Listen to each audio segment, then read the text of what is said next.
This morning on Daybreak, we follow up on a crash that left 3 people dead over the weekend. And MoDOT is starting a new campaign to urge drivers to share the road with big rigs. Plus, a new law is in place in New York, banning cat owners from declawing their pets. We'll localize that for you and more coming up this morning here on Daybreak. Welcome on in, everyone. It is Monday, August 5th. I'm Joe Morano. Lauren Barnes has the morning off, start of a new week right now, and we hope that it starts off in good fashion weather-wise at least. So we check in, of course, this morning with meteorologist Elisa Rappa. How's everything going as we start off the new week with you? Good. Quiet out there. Today, pretty similar to yesterday where we've had the sunshine, pretty seasonal temperatures, not overly hot and humid, not much rain. Yeah, I know, and I always expect August to be very tough. Yeah. Weather-wise, but so far so good. Only 5 days in though. So. 5 days into what? Oh, to August. To August. Oh, yeah. I was like, it's only Monday. This is day 1 of the next of the new week, yeah. But for a lot of kids, vacation still. Got to take advantage of that vacation that's left, right? Yeah, today will be the quiet day of the week. Then things get a little bit dicey as we head through the rest of the week here. But we're, get outside now, everyone. Yeah, no, it's starting out pretty clear, nice this morning.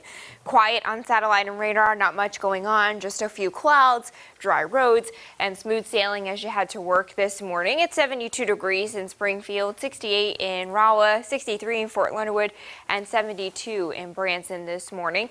It is a little bit muggy out there in the muggy meter. Things are a little bit more comfortable up to the north and east and a little bit more humid down to the south and west. We're looking at dry roads as you head out for the afternoon, so I'm not expecting any road issues today.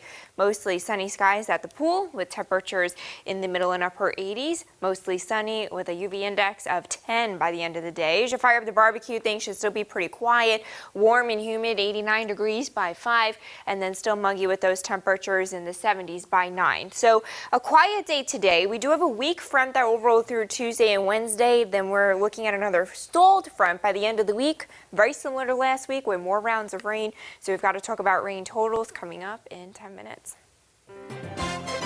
We have a follow-up from over the weekend. 3 people killed after a police-involved chase ended in a car accident on Glenstone and Kearney. 41-year-old Jamin Siebert, 39-year-old Kimberly Siebert, and 19-year-old Braden all passed away after the car they were in was hit by the truck involved in this chase. Sheriff Jim Arnott released a statement saying the department is mourning the family's loss while trying to figure out the driver's motive. Arnott said the man drove recklessly at dangerous speeds, almost running down pedestrians, driving in and out of traffic and causing multiple crashes. Andrew Lynch was the man in that truck. He was arrested and booked into the Greene County Jail. Deputies are continuing to investigate this right now and plan to present charges to the Greene County Prosecutor's Office soon. In a traffic alert for you, today is the first day of a week-long project on Highway 65 between the Sunshine and Battlefield exits. Southbound lanes of 65 will be closed until Saturday evening while crews work to repave the section. MoDOT wants you to expect more traffic along Sunshine, Battlefield, and Glenstone. The construction is part of an ongoing project on 65. So after that, there will be another project between Battlefield and Highway 60. Today marks MoDOT's statewide campaign urging drivers to move safely around big rigs. Hannah Zettel is in studio this morning with some details. That's right, Joe. Respect the load, share the road. That's the message you'll be seeing across the state this month to encourage safe driving near large vehicles. In turn, commercial motor vehicle drivers will also be reminded to obey traffic laws, use their seatbelts, slow down, and pay attention. Last year, 146 people were killed in accidents involving a CMV, with nearly 80% being drivers or passengers of smaller vehicles. Tractor trailers make up 20% of Missouri's interstate traffic. When crashes involving these vehicles happen, the disproportionate size of the large truck versus a car means those crashes can often lead to injury or death. Research shows that in the majority of these crashes, drivers of passenger cars unnecessarily endanger themselves by not paying attention, driving aggressively around those big rigs. That's why traffic engineer Cindy Dunaway says it's important for all motorists to drive safely.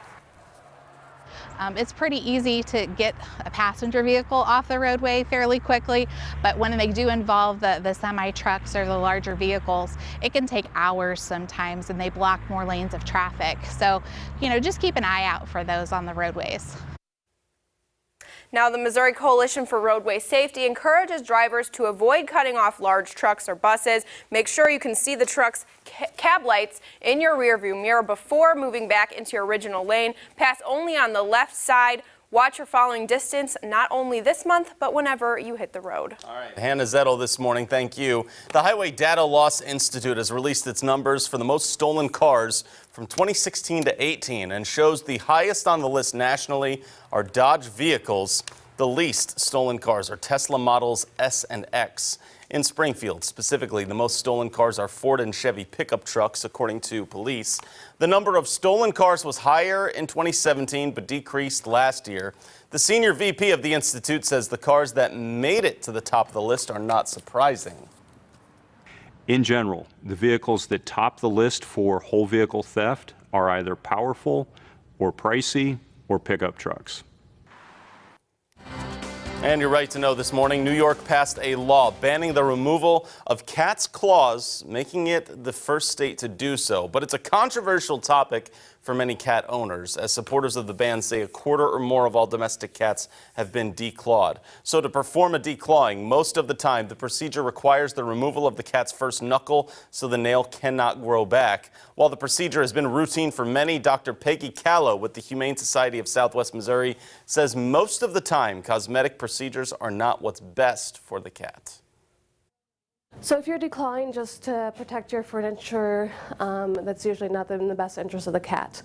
Versus if you have a cat that potentially has a cancer on the toe, or an ingrown, if it's a polydactyl with multiple toes and nails are growing to the bed, those are medical reasons that we would recommend declawing. The Humane Society and Callow believe declawing is not right for the sake of cosmetic reasons, and they also don't believe the government should have a say in the matter. To some good news now this morning. People brought their furry friends to walk the South Creek Greenway over the weekend. Over the past few months, Spring Valley Veterinarian Hospital has been putting on public dog walks on the first Sunday of the month. The group has been going all over the Springfield area, including spots like Lost Hill Park, Sequiota, and Busick. Dr. Rebecca Skinner now tells us how the idea came to be. Yeah, so we first started this because one of our employees really wanted to explore, and we had moved here from Michigan, so we didn't really know many of the paths, so we decided to invite the community in. We get people from all over, from north of here, south of here, from Springfield itself.